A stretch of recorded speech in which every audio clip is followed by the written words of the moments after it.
بسم الله الرحمن الرحیم. ګرانو کتونکو د وخت کې د ډیسټریکټ پریس کلب ته مرګري مخې ته موجود یم. درې ورځې باران شوی دی، په غرونو باندې واوره شوې ده. هلته کې یو طرف ته اوبو چې کم قلت و په هغې کې کمی راغلی، بل طرف ته د یخنۍ کې هم اضافه شوې ده. د غرونو چې کم خلک دی هغې ته لارې هم بندې شوې دي. هلته کې واورې چې دي نو هغې په وجه باندې پیدل او د ګاډو چې کم لارې دي هغه هم بندې دي. خلک چې دی د خپل چتونو نه د لارو نه واورې هم اچوي.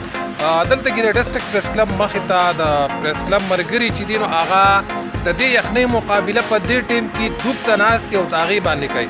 نو د هغې سم هم خبرې اترې کوو چې دلته کې د دې بارانونو په وجه باندې کم پیدې وشوې او آیا نقصان یې څه شته دی که نشته دی. د ټول نه مخکې زموږ چې کوم سینیر مرګری دی حنیف الله صاحب، د هغې نه به پوښتنه کوم، د هغې خوا له راځم موږ سره اوسئ.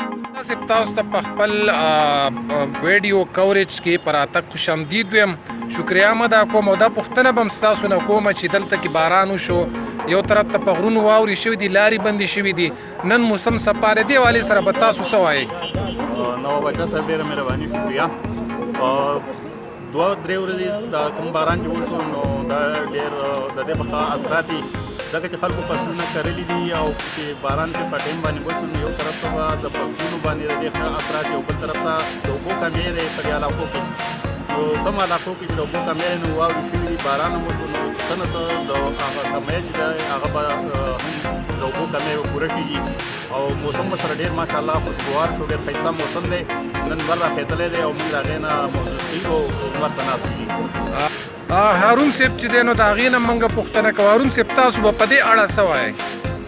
زه خو اول ټولو کتونکو ته السلام علیکم. یقیني چې دا درې څلوېښت چې حنیف الله صاحب خبره وکړه چې یاره درې څلور ورځې باران و، خلک هم دا کړی او زرګي ماهرین هم و چې د دې باران سره چې کوم دی فصل چې کوم دی هغه به ډېر زیات سودمان ثابت شي. نو زما یقین دی چې کوم زمیندار خلک ته هغوی ته کافي فایده به ورکړي، هغوی دې خلک چې فایده به ورکړي. ډیره مننه شاهد حسین یوسفزۍ صاحب چې دی نو هغه هم دلته موجود دی، د هغې په دې حوالې سره څه تجزیه ده؟ مننه نواب باچا صاحب، ټولو کتونکو ته زما د علاقه سلام. ملګري خبرې وکړي، دا فایدې خو لازمي دي د بارانو د موسم په حواله سره خاص کر. خو عام طور په دې موسم کې ډېر زیات ګرد وي او دوړه وي، د هغې نه د مرۍ او د سینې او د الرجۍ قسما قسم بیماریانې پیدا کېږي. نو زه وایم چې په دغه اړ سره ډېره غټه پیدا وشوه او دا د الله تعالی ډېر لوی رحم دی او کرم دی.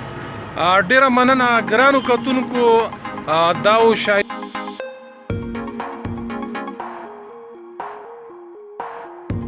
حسین یوسفزۍ. اوس زه د مرګرو سره لږ دلته کې چې کومه لنډه بازار دی چې په هغې کې د یخنۍ د مقابلې دپاره مختلف څیزونه خرڅېږي، هغې ته ځو. هلته کې تاسو ته ښایو چې ګاهک څه وایي، دکانداران څه وایي د موسم حوالې سره. راځئ هغه لنډه بازار ته تاسو لنډه په لنډه باندې بیایم. ستاسو بصیر نوم دی؟ مدثر. د کوم ځای کې نه راغلی؟ تالاش نه راغلی، ډېر لرې سفر دې کړی دی. څه به اخلې دلته کې؟ ولې په بازار کې ولې نه دلته ولې راغلی؟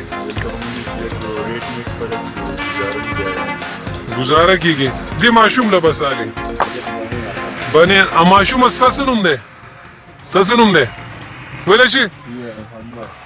ګرانو کتونکو تاسو کتی شئ دلته کې په ګڼ تعداد کې چې دی نو په دې لنډه بازار کې چې د بالمبټ د سیند په غاړه دریای پنجکوړه په غاړه باندې چې دی نو هغه قایم دی. دلته کې مختلف هغه خرڅېږي او دلته کې چې کوم دکانداران دي د هغې نه ما تپوس وکړو، هغوی چې دوه درې ورځې باران شوی دی، دې په وجه زموږ په ګاډ کې کمی راغلی دی.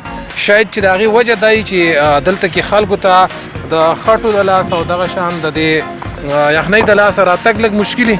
بل یو ماشوم دی د هغه نه تپوس کړو. ماشوم ستاسو نوم دی؟ یاسر. ته د کوم ځای کې؟ د میا باندې څه اخلې دلته کې؟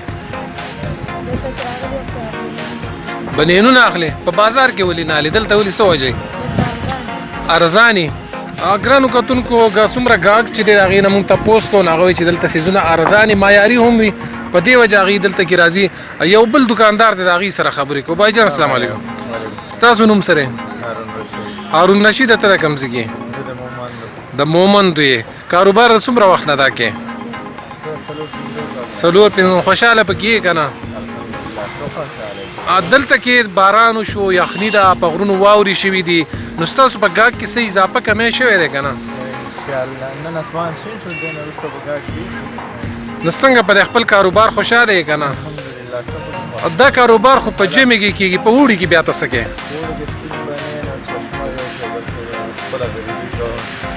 ډېره مننه د بالمبټ د سیند په غاړه باندې چې کوم لنډه بازار دی په هغه کې موږ تاسو وګرځولی دلته دکاندارانو سره هم زموږ خبرې وشوې د ګاهکونو سره هم زموږ خبرې وشولې په دې اړه باندې تاسو ته موږ ډیټیل چې دی معلومات چې درکړو انشاءالله بل پروګرام کې به ستاسو مخې ته حاضرېږم ډېره مننه ښاد آباد او بریالي اوسئ